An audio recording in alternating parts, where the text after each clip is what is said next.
Hi అండి, నమస్తే. ఈరోజు నేను మీకు చూపించబోయే రెసిపీ బియ్యపిండితో రొట్టెలు. ముందుగా బియ్యపిండిని జల్లించి పెట్టుకున్నాను. దీంట్లో టేస్ట్కి సరిపడా సాల్ట్, 2 స్పూన్స్ కారం వేసుకోవాలి. ముందుగానే కట్ చేసుకున్న ఉల్లిపాయ ముక్కలు కూడా వేసుకున్నాను.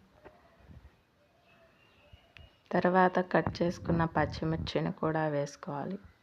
1 గంట నానబెట్టుకున్న పచ్చిశనగపప్పును వేసుకుని ఒకసారి పిండి అంతా కలిసే విధంగా కలుపుకోవాలి.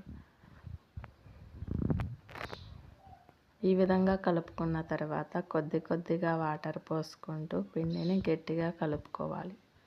వీటినైతే మేము ఉప్పు కారం రొట్టెలు అంటామండి. మీ సైడ్ ఏమంటారో కామెంట్ చేయండి.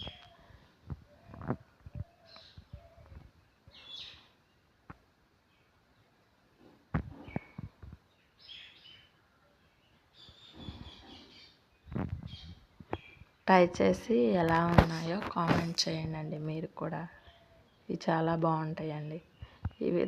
ఇప్పుడు కవర్ మీద ఆయిల్ రాసుకొని చేయాలి వీటిని.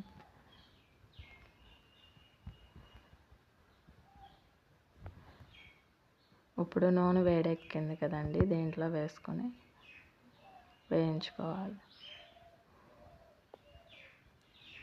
2 వైపులా తిప్పుకుంటూ కాల్చుకోవాలి.